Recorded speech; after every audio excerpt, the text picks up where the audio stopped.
Land lord ಸೋಲಿಸಲು ಒಳಸಂಚು. Duniya Vijay ಓಟಕ್ಕೆ break ಹಾಕಲು ನೋಡಿದ್ರ? ಲ್ಯಾಂಡ್ ಲಾರ್ಡ್ ಮೊದಲ ದಿನದ ಕಲೆಕ್ಷನ್ ಎಷ್ಟು ಕೋಟಿ ಗೊತ್ತಾ? ಹೇಗಿದೆ Landlord movie? Landlord full review. ನಮಸ್ಕಾರ, welcome to Karnataka social media. Sandalwood Salaga Duniya Vijay, Rachita Ram Landlord ಲಾರ್ಡ್ ಚಿತ್ರ ಜನವರಿ 23ರಂದು ಜಗತ್ತಿನಾದ್ಯಂತ ರಿಲೀಸ್ ಆಗಿದೆ.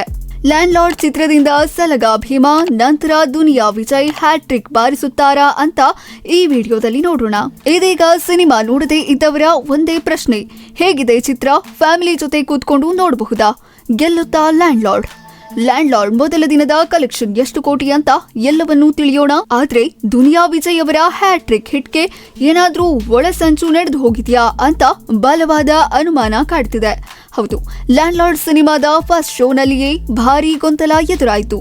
ಅದೇನೆಂದ್ರೆ, ಅನೇಕ ಕಡೆ ಮಾರ್ನಿಂಗ್ ಫಸ್ಟ್ ಶೋಗಳು ಕ್ಯಾನ್ಸಲ್ ಆಗಿತ್ತು. ಕೆಲವರು ನಿನ್ನೆ ಟಿಕೆಟ್ ಬುಕ್ ಮಾಡಿದ್ರೆ ಇವತ್ತು ಆ ಥಿಯೇಟರ್ಗೆ ಸಿನಿಮಾನೇ ಬಂದಿಲ್ಲ ಅಂತ ಬೇರೆ ಹೇಳಿದ್ರು. ಇದರಿಂದ ಅನೇಕ ಅಭಿಮಾನಿಗಳು ಆತಂಕಕ್ಕೆ ಒಳಗಾಗಿದ್ರು. ಮಧ್ಯಾಹ್ನದ ಬಳಿಕ ಎಲ್ಲಾ ಕಡೆ ಚಿತ್ರದ ಪ್ರದರ್ಶನ ಶುರುವಾಯಿತು. ಆದ್ರೆ ಕೆಲವೊಂದು ಕಡೆ ಅಭಿಮಾನಿಗಳು ಫಸ್ಟ್ ಶೋ ಮಾತ್ರ ಮಿಸ್ ಮಾಡ್ಕೊಂಡಿದ್ದು ನಿಜ. ಇಂತಹ 16 ಕೋಟಿ ಬಜೆಟ್ ಹಾಕಿ ಮಾಡಿರುವ ಚಿತ್ರ ರಿಲೀಸ್ ಹಂತದಲ್ಲಿಯೇ ಯಾಕೆ ಹೀಗೆ ಎಡವಿತು ಅಂತ ಈಗಿನ ಪ್ರಶ್ನೆ. ಕಳೆದ ಕೆಲ ದಿನಗಳಿಂದ ದುನಿಯಾ ವಿಜಯ್ ಅವರ ಹಿಂದೆ ಕಾಣದ ಕೈಗಳ ಒಳಸಂಚು ನಡೆಯುತ್ತಲೇ ಬಂದಿದೆ.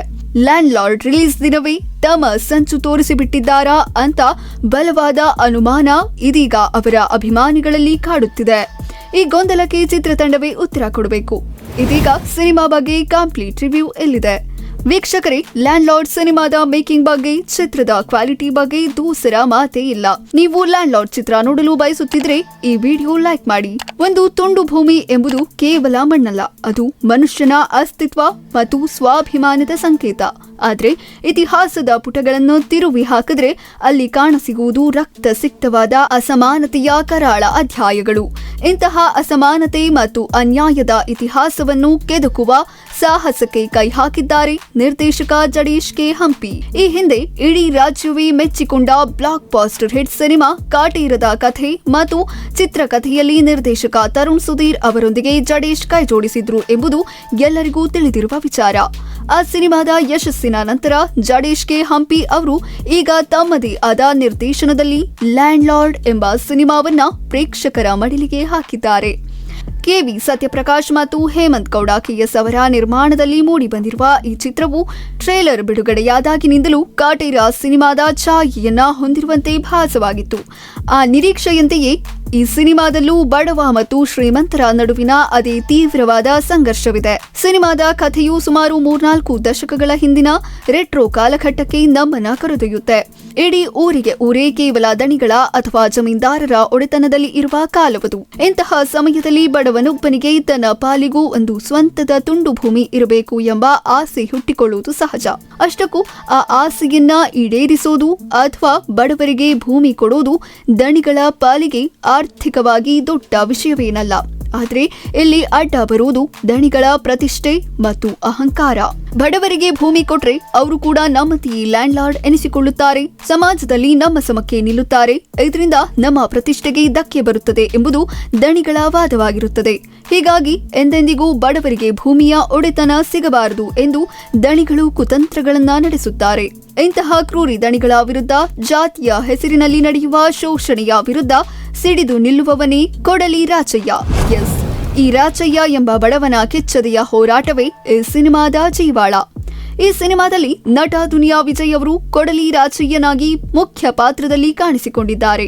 ಅವರು ಈ ಪಾತ್ರಕ್ಕೆ ಸಂಪೂರ್ಣ ನ್ಯಾಯ ಒದಗಿಸಿದ್ದಾರೆ ಎಂದು ಹೇಳಬಹುದು. ಕೋಲಾರ ಭಾಗದ ಸೊಗಡಿನ ಕನ್ನಡವನ್ನ ಮಾತನಾಡುತ್ತಾ ಆಕ್ಷನ್ ದೃಶ್ಯಗಳಲ್ಲಿ ಅಬ್ಬರಿಸುತ್ತಾ ಅವರು ಆ ಪಾತ್ರವೇ ತಾವಾಗಿದ್ದಾರೆ. ಇನ್ನು ದುನಿಯಾ ವಿಜಯ್ ಅವರಿಗೆ ಜೋಡಿಯಾಗಿ ನಟಿ ರಚಿತಾ ರಾಮ್ ಅವರು ಅಭಿನಯಿಸಿದ್ದಾರೆ. ಗ್ಲಾಮರ್ ಬದಿಗಿಟ್ಟು ಒಬ್ಬ ದಿಟ್ಟ ಹೆಣ್ಣು ಮಗಳಾಗಿ ಡಿ ಗ್ಲಾಮರ್ ಪಾತ್ರವನ್ನು ಅತ್ಯಂತ ಚೆನ್ನಾಗಿ ನಿಭಾಯಿಸಿದ್ದಾರೆ. ಇವರಲ್ಲದೆ ಸಿನಿಮಾದಲ್ಲಿ ಪ್ರಮುಖವಾಗಿ ಗಮನ ಸೆಳೆಯೋದು ರಾಜ್ ಬಿ ಶೆಟ್ಟಿ. ಸಾಮಾನ್ಯವಾಗಿ ಬೇರೆ ಸಿನಿಮಾಗಳಲ್ಲಿ ತಮ್ಮ ಕಾಮಿಡಿ ಮೂಲಕ ಪ್ರೇಕ್ಷಕರನ್ನ ರಂಜಿಸುತ್ತಿದ್ದ ರಾಜ್ ಬಿ ಶೆಟ್ಟಿ ಈ ಚಿತ್ರದಲ್ಲಿ ವಿಲನ್ ಆಗಿ ಗರ್ಜಿಸಿದ್ದಾರೆ. ಬಡವರ ರಕ್ತ ಹೀರುವ ಕಟುಕನಾಗಿ, ಖಳನಾಯಕನಾಗಿ ಅವರು ಇಡೀ ಸಿನಿಮಾವನ್ನ ಆವರಿಸಿಕೊಂಡಿದ್ದಾರೆ. ಸಿನಿಮಾದಲ್ಲಿ ಪ್ರತಿಭಾವಂತ ಕಲಾವಿದರ ದೊಡ್ಡ ದಂಡೇ ಇದೆ.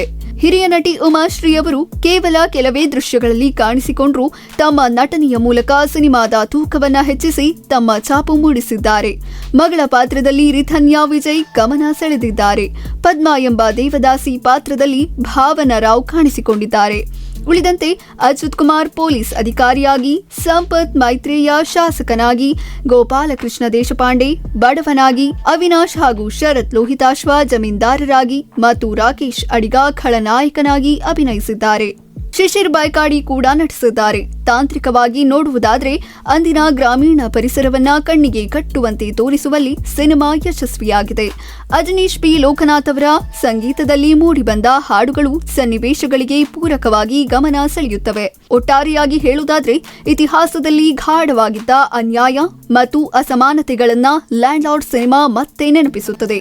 ಆರಂಭದಿಂದ ಕೊನೆಯ ತನಕ ಉಳ್ಳವರ ಮತ್ತು ಇಲ್ಲದವರ ನಡುವಿನ ಹೋರಾಟವೇ ಈ ಸಿನಿಮಾದಲ್ಲಿ ತುಂಬಿದೆ.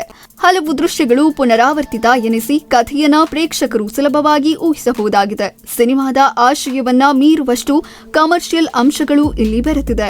ಕಥಾನಾಯಕನನ್ನ ಒಬ್ಬ ಸೂಪರ್ ಹೀರೋ ಎಂಬಂತೆ ಬಿಂಬಿಸಲಾಗಿದೆ. ಹಾಗಾಗಿ ಇಲ್ಲಿ ಲಾಜಿಕ್ ಬಗ್ಗೆ ಪ್ರಶ್ನೆ ಮಾಡುವಂತಿಲ್ಲ. ಇಂತಹ ಕೇವಲ ಮಿತಿಗಳ ನಡುವೆಯೂ ಅಸಮಾನತೆಯ ವಿರುದ್ಧದ ಹೋರಾಟವನ್ನ ತೋರಿಸುವಲ್ಲಿ ಲ್ಯಾಂಡ್ ಲಾರ್ಡ್ ಸಿನಿಮಾ ಒಂದು ಉತ್ತಮ ಪ್ರಯತ್ನ ಎನಿಸಿಕೊಂಡಿದೆ. ಕೆಲ ವರದಿಗಳ ಪ್ರಕಾರ ಲ್ಯಾಂಡ್ ಲಾರ್ಡ್ ಮೊದಲ ದಿನದ ಕಲೆಕ್ಷನ್ 1.5 ಕೋಟಿ ದಾಟಿದೆ. ಇನ್ನು 26 ಜನವರಿ ಒಳಗೆ ಸಾಲು ರಜೆಗಳು ಇರೋದ್ರಿಂದ ಈ ಚಿತ್ರ 8 ರಿಂದ 10 ಕೋಟಿ ಕಲೆಕ್ಷನ್ ಮಾಡಬಹುದು ಅಂತ ಅಂದಾಜಿಸಲಾಗಿದೆ. Landlord complete family entertainment ಮೂವಿಯಾಗಿದ್ದು ಕುಟುಂಬದೊಂದಿಗೆ ನಿಮ್ಮ ಹತ್ತಿರದ ಚಿತ್ರಮಂದಿರಗಳಲ್ಲಿ ಈ ಚಿತ್ರವನ್ನ ವೀಕ್ಷಿಸಬಹುದು. ವಿಡಿಯೋ ಇಷ್ಟವಾಗಿದ್ರೆ ಲೈಕ್ ಮಾಡಿ, ಶೇರ್ ಮಾಡಿ ಮತ್ತು ನಮ್ಮ ಯೂಟ್ಯೂಬ್ ಚಾನೆಲ್ ಸಬ್ಸ್ಕ್ರೈಬ್ ಮಾಡುವುದನ್ನ ಮರಿಬೇಡಿ. ಧನ್ಯವಾದಗಳು.